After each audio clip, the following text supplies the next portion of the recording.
할렐루야. 우리 다 같이 지난주 담임 목사님의 말씀을 기억하며 함께 인사해 보겠습니다. 예수님과 연합한 인생을 삽시다. 예수님과 연합한 인생을 삽시다. 우리 앞에 사진을 한 장 보겠습니다. 몇 년 전 한 커뮤니티에 올라왔던 사진인데 이게 어떤 사진일까요? 겉으로 보시기에는 한 학생이 침대에 누워서 핸드폰을 보고 있는 사진입니다. 그래서 흔히 어머니들께서 아이가 집에 들어오자마자 이렇게 핸드폰을 보면 뭐라고 합니까? 핸드폰 좀 그만해라. 집에 오자마자 너는 핸드폰을 하고 있냐? 라고 잔소리를 시연하십니다. 그런데 이 사진에는 아주 가슴 아픈 슬픈 사연이 있습니다. 이 학생이 굉장히 가깝게 지냈던 친구가 있습니다. 그 친구가 교통사고를 당해서 사망을 했다는 소식을 들었습니다. 그래서 집에 들어와서 침대에 누워서 그 친구와 함께 찍었던 동영상을 보면서 흐느끼며 굉장히 슬프게 울고 있는 장면입니다.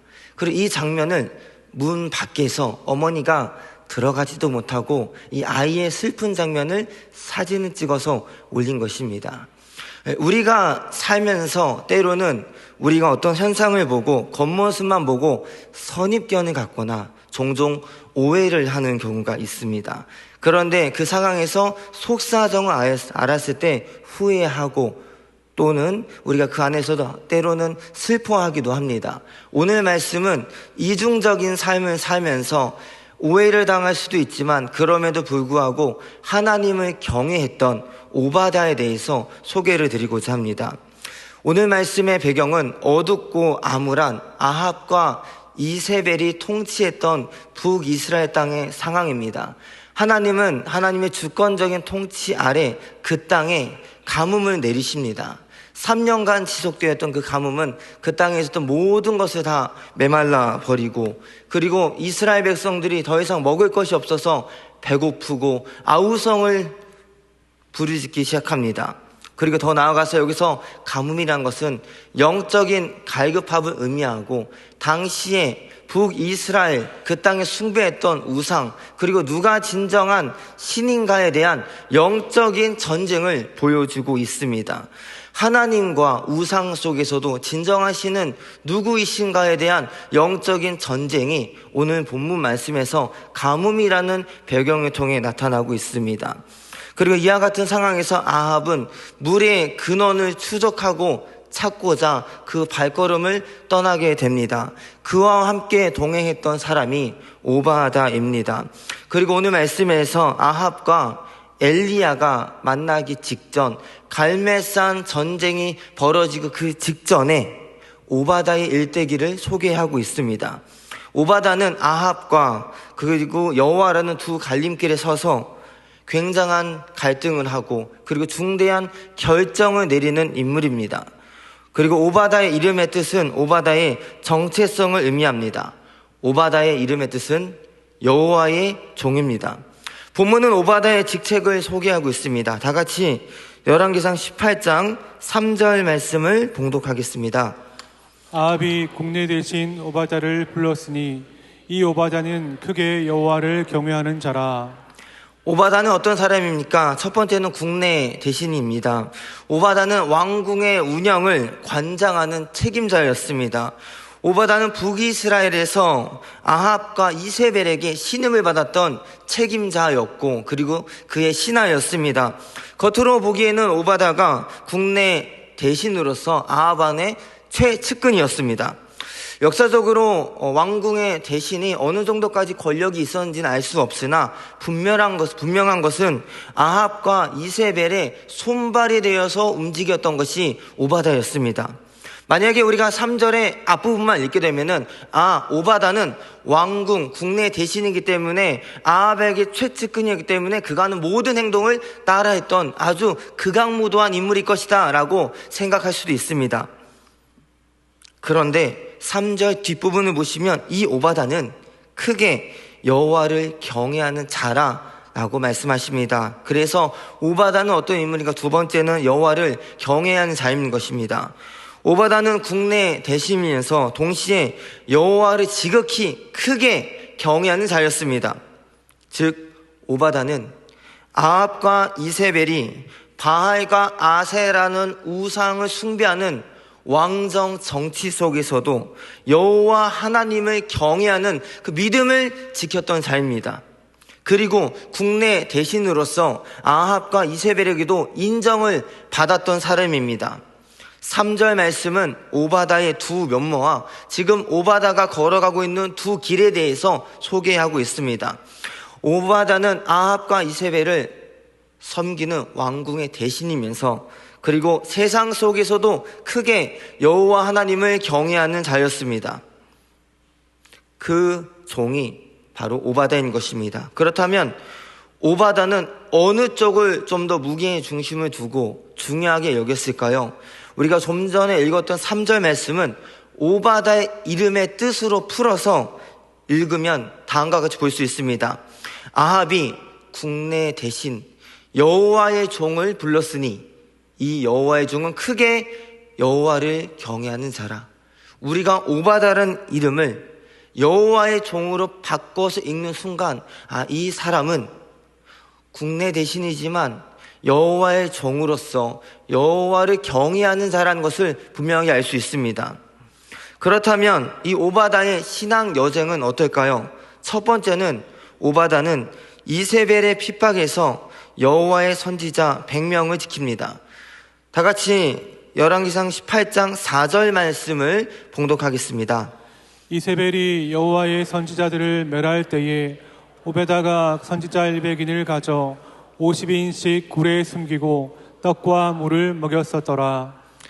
오바다는 국내 대신으로서 누구보다 왕정의 운영에 대해서 빠르게 상황을 판단하고 알고 있었습니다. 이세벨이 여호와의 선지자 100명을 멸하겠다는 그 계략을 꿈꾸고 있자 그것을 읽고 캐치하여 바로 여호와의 선지자 100명을 50명씩 나눠서 동굴에 숨깁니다. 네, 그리고 숨기는 것뿐만 아니라 떡과 물을 몰래 그 선지자들에게 제공을 합니다. 열왕기서에서 떡과 물은 하나님께서 그의 백성들에게 공급하시고 베푸시는 위로의 음식입니다. 하나님께서 오바다를 통해 그의 백성들과 선지자들을 보호하십니다. 근데 이 사건 이후에 놀라운 것은 여호와의 선지자를 멸하려고 했었던 이세벨이 이 사실을 모릅니다. 알지 못합니다. 그래서 그가 국내 대신으로서의 직책을 유지하고 있습니다. 하나님께서 오바다의 이 마음을 아시고 오바다의 직책을 유지할 수 있도록 또한 은혜를 베푸십니다.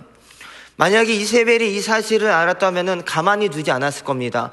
여호와의 선지자를 멸려고 했는데 내 충신이 내 신하가 나를 배신하고 그 선지자들을 도와줬다. 아마 이 이세벨이 오바다를 가만두지 않았을 것입니다.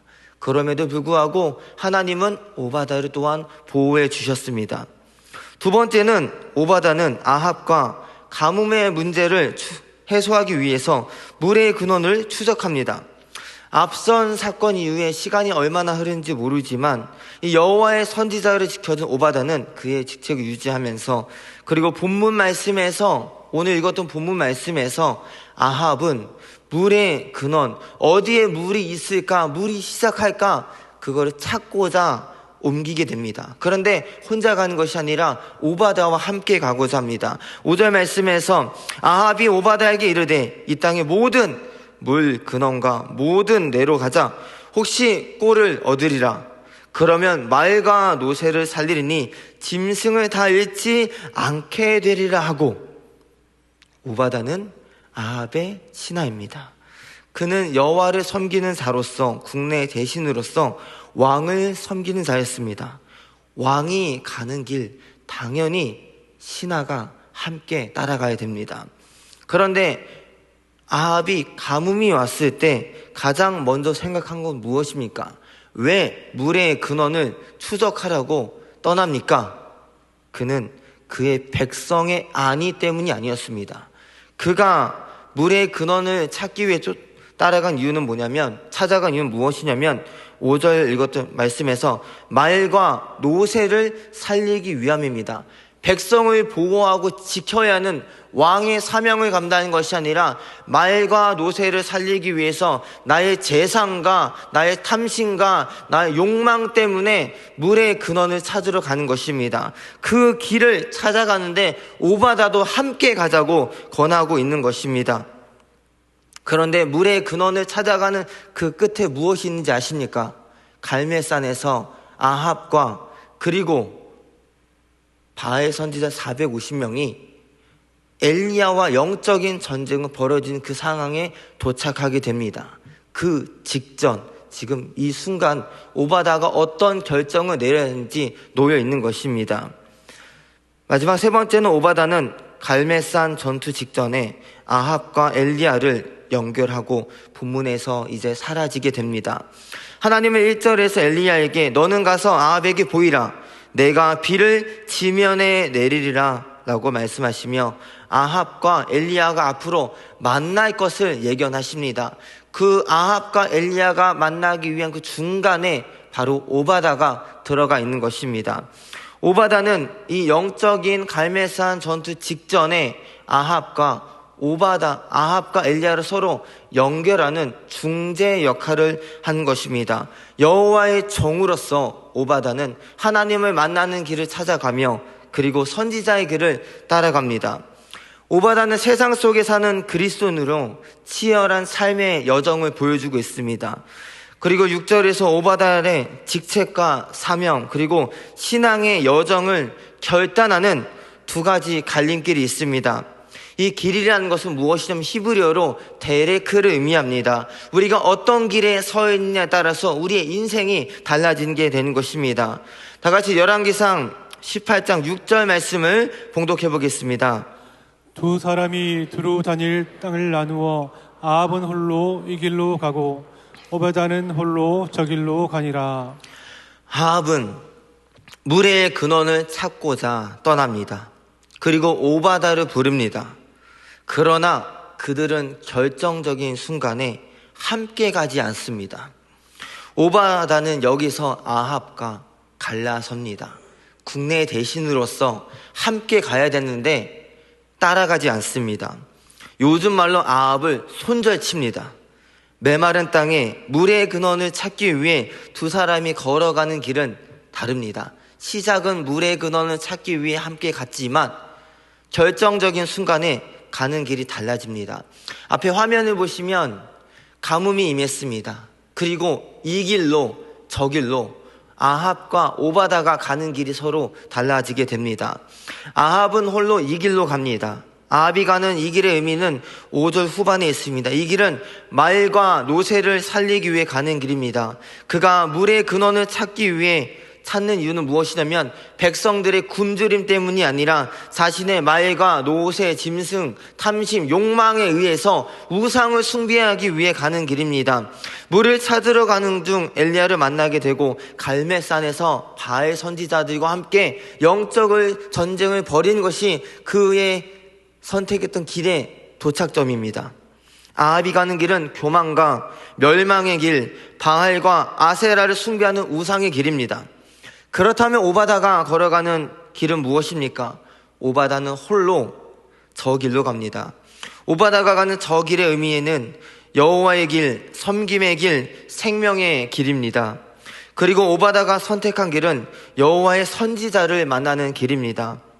다음 7절 말씀에서 오바다가 길에 있을 때 엘리야가 저를 만난지라 저가 알아보고 엎드려 말하되 내 주 엘리야여 당신이시리이까. 오바다가 길에 있을 때 하나님의 선지자 엘리야를 만납니다. 이 만남은 하나님의 섭리입니다. 하나님은 오바다가 엘리야를 만날 수 있도록 자연스럽게 다른 길을 선택했을 때 인도하십니다. 엘리야와 아합의 전쟁 직전에 오바다는 아합을 따라가지 않습니다. 홀로 다른 길을 선택하러 갔을 때 그 길 위에서 하나님의 선지자 엘리야를 만났습니다. 오바다가 방향을 돌렸을 때 여호와의 길을 걸어가게 되었습니다. 아합과 오바다가 찾는 물의 근원 어디 있습니까? 오직 여호와께서 진정한 물의 근원이시며 생명이시며 창조주이심을 드러내고 있습니다. 그 길 끝에는 아합은 우상을 숭배하지만 오바다와 엘리야는 만유의 주이신 창조주 하나님을 드러내십니다. 성경에서 오바다와 같이 인생의 두 갈림길에 중대한 결정을 하고 있는 인물이 있습니다. 요셉과 다니엘입니다. 요셉은 애굽의 총리가 되어 애굽 바로 왕의 신임을 받았습니다. 그러나 애굽의 우상을 숭배하지 않았습니다. 그는 하나님을 경외하며 하나님의 말씀으로 그 땅을 다스렸습니다. 다니엘은 어떻습니까? 억압과 핍박 속에서도 절대 신앙을 포기하지 않고 사자굴에 들어갔어도 하나님을 찬양하고 그의 믿음을 지켰던 자입니다.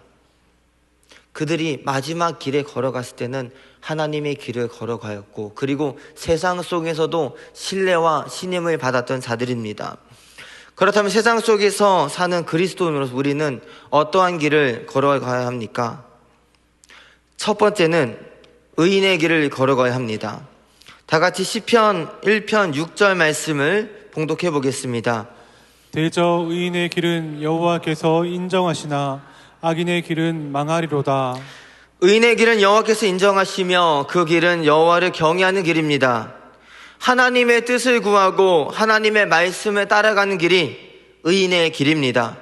의인의 길은 생명의 길, 회복의 길입니다. 우리는 의인의 길에 서서 의인의 길을 걸어가야 합니다.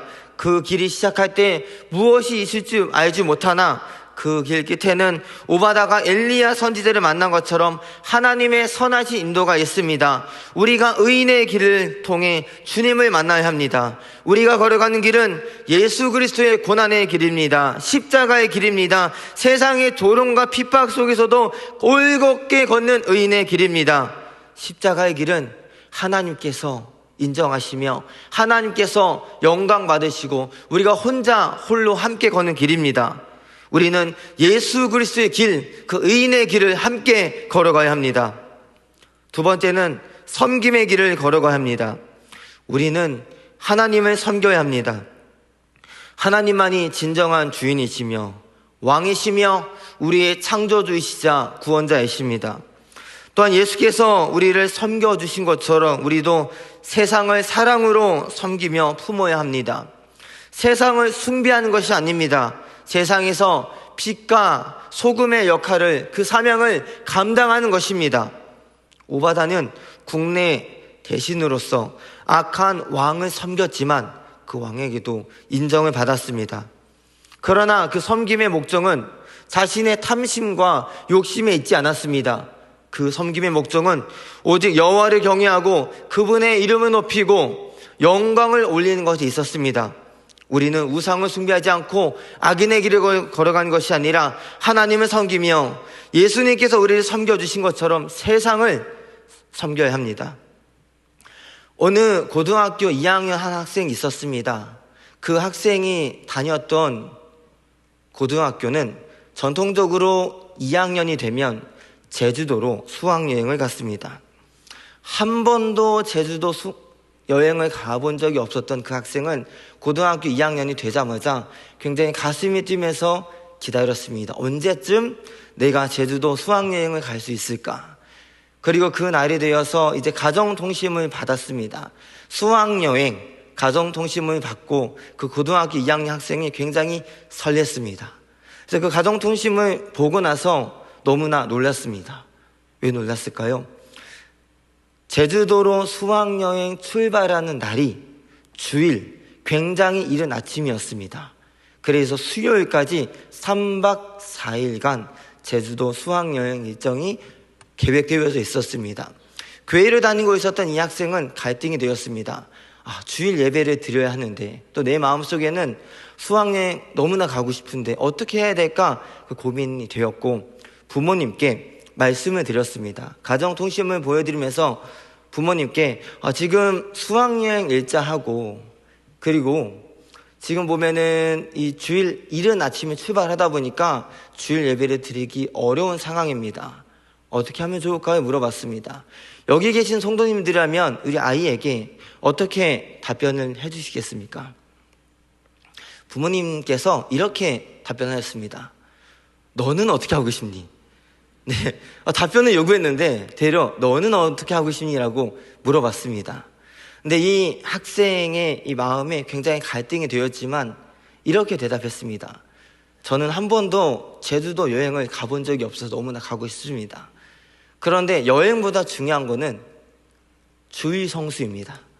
주일 예배 등이 너무나 중요합니다. 그래서 저는 주일 오전 예배, 오후 예배 다 드리고 혼자 저녁에 제주도 여행을 가겠습니다.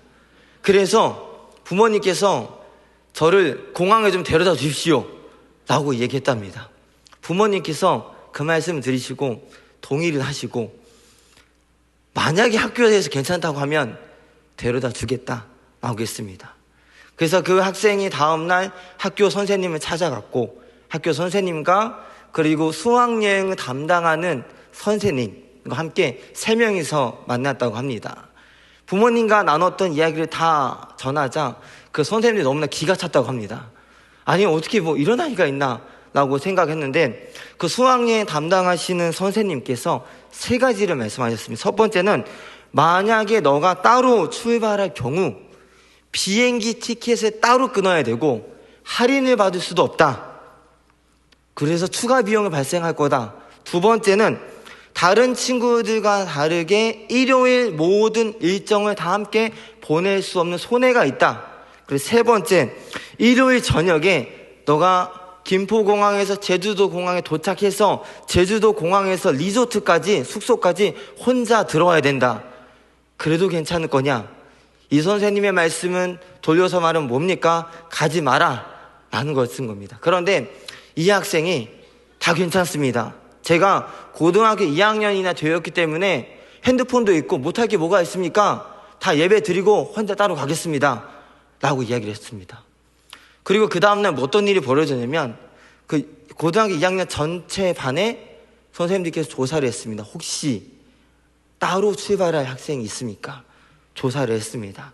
며칠이 지났습니다. 이 학생처럼 따로 출발하겠다고 한 학생이 1명 등장했습니다. 그래서 그 2명의 친구가 제주도 당일날 함께 출발하기로 서로 약속했습니다. 수학여행 당일이 되었습니다. 이 학생이 주일 오전부터 오후 예배 모든 예배를 다 드리고 저녁에 가족들과 함께 김포공항에 도착했고 함께 가기로 한 그 학생의 가족들도 도착을 했습니다. 알고 보니 그 양쪽 다 목사님 가정이었습니다. 네, 목회자 자녀 둘이서 따로 예배를 드리겠다 했고 그 다른 친구도 갈등을 하고 있는데 혼자 다른 친구 간다고 하니까 고민도 없이 같이 가겠다고 하고 이야기를 했습니다. 둘이서 제주도 수학여행 가기 위해서 비행기를 타고 내렸습니다. 그리고 두 남학생이 제주도 사투리도 못 알아듣는데 간신히 안전하게 택시를 타고 리조트에 들어갔습니다. 그리고 수요일까지 모든 일정을 다 소화를 했다고 합니다. 근데 여기서 끝나지 않았습니다. 수학여행 일정 후에 모든 선생님께서 이 사실을 아시고 이 학생을 인정을 하기 시작했습니다. 얘는 뭘 해도 다 책임지고 맡아서 하겠구나 해서 방학 때 되면은 보충 수업도 빼고 청소년 수련회 있다면 다 가게 해주시고 그리고 교회 문학의 밤이라는 행사가 있다고 하면 야자도 빼줬다고 합니다. 더 놀라운 것은 뭐냐면 그 다음 해부터 수학여행 출발 일자가 주일에서 월요일로 바뀌었다고 합니다. 할렐루야. 네, 이렇게 한 학생의 결단이 중요한 결정을 내렸을 때 많은 학교의 일정이 바뀌게 되었습니다. 그 이후에 이 학생은 어떻게 되었을까요? 지금 바로 여기에 서 있습니다. 네, 우리는 두 갈림길에서 서 있을 때 무엇을 선택해야 되나 굉장히 갈등이 되고 때로는 손해를 봐야 될 수도 있습니다. 그러나 이 학생이 지켰던 건 뭡니까? 접니다. 하나님께 섬기는 주일 성수를 지키기 위해서 심지어 부서 예배만 드린 게 아니라 모든 예배 다 드리고 가기로 한 겁니다. 그랬더니 학교의 모든 일정이 바뀌고 이 아이가 세상 속에서도 신뢰를 받으며 또 하나님께서 굉장히 기뻐하시는 자녀가 되었다고 합니다. 우리는 때로는 핍박과 억압이 있을지라도 하나님은 주의 길을 걷는 자에게 은혜를 베풀어 주십니다. 우리가 지금까지 함께 보았던 말씀 함께 복습하면서 함께 읽어보겠습니다. 자, 첫 번째, 의인의 길을 걸어야 합니다. 네, 두 번째, 섬김의 길을 걸어가야 합니다. 세 번째, 분별의 길을 걸어가야 합니다. 마지막 세 번째는 분별의 길을 걸어가야 합니다. 요즘 이 시대는 분별력을 상실하여 혼탁하고 혼란스럽습니다. 각자의 주관과 판단을 중요시 여기며 눈앞에 있는 것만 바라보게 됩니다. 오바다는 아합과 이세벨은 거대한 악이 공존하는 세상 속에서 중심을 지키며 왕궁의 대신으로 신임을 받으며 살았고, 무엇보다 여호와의 종으로 하나님의 뜻을 찾으며 살아갔습니다. 우리도 하나님의 뜻을 분별하며 살아가야 합니다.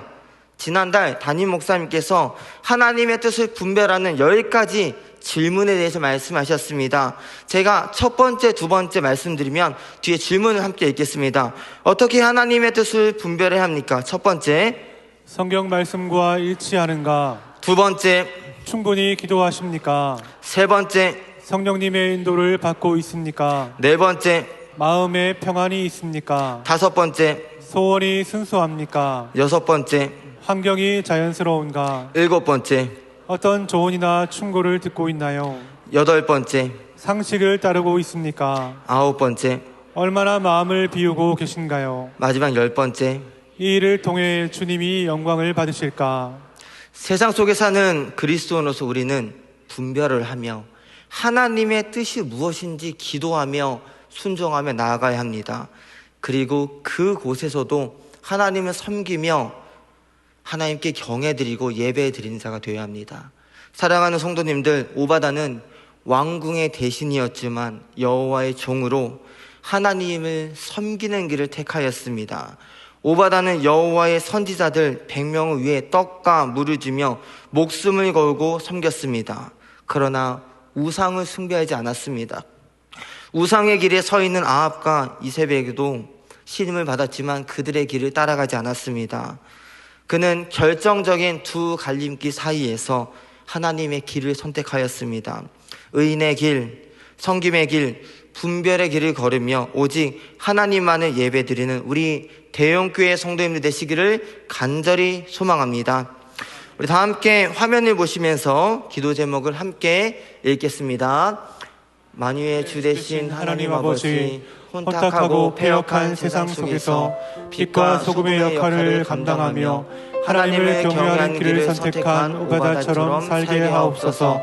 정치, 경제, 사회, 문화, 교육, 의료, 예술, 국방, 종교, 가정 모든 영역과 사회 구석구석에서 의인의 길, 섬김의 길, 분별의 길을 걸어가는 대형교회 성도들이 되게 하옵소서. 이 시간 제가 기도하겠습니다. 사랑과 은혜가 많으신 하나님 아버지, 악하고 패역한 세대 속에서 오바다가 왕궁의 대신으로서 여호와의 종으로서 여호와를 경외하며 최선을 다하며 하나님의 백성을 돌보았습니다. 그리고 아합과 이세벨과 서로 다른 의인의 길을 걸어갔습니다. 여기 모인 우리 귀한 성도님들, 선택의 순간에 주어졌을 때 우상의 길을 걷는 것이 아니라 하나님의 뜻을 강구하는 결단을 내릴 수 있도록 굳건한 믿음을 주시옵소서. 이 시간 물질로서 하나님께 예배를 드립니다. 우리가 드리는 예물을 하나님께서 기쁘게 받아주시옵고 주님께서 맡겨주신 여러 사역 중에 귀하게 사용하여 주시옵소서. 예수 그리스도의 이름으로 기도드립니다. 아멘.